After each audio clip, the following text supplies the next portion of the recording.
কিশোরগঞ্জের ওই চূড়ান্ত বেয়াদব ফজলুর রহমানকে স্পষ্ট করে বললাম, তোর মতো বেয়াদব গত 100 বছরে বাংলাদেশে জন্মায় নাই।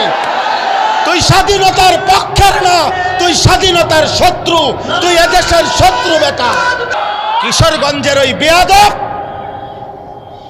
গত 60 বছরে তোর মতো বেয়াদবের মতো কথা বাংলাদেশে কোনো নাস্তিক মুরতাদ, কোন স্বঘোষিত মুরতাদ এত বড় কথা বলে নাই। এদেশের মা বোনদেরকে বলছে যে আপনারা আলেমের সন্তান পেটে নিবেন না। আরে বেটা বেয়াদব, তোর মতো বেয়াদবকে, তোর মা বাপকে যদি কোনো আলেমে দিন বিয়ে না পড়াইতো তো তুই ফজলুর রহমান কোন নেককার চরিত্রবান কোন পবিত্র নারীর ঘরে জন্ম নিতে পারতি না বেটা। তুই এখন মোল্লা চেনো না? ইসলাম এক জিনিস, মোল্লাতন্ত্র আরেক জিনিস। ইসলাম তোর আব্বার, ইসলাম তোর বাবার নাকি বেটা?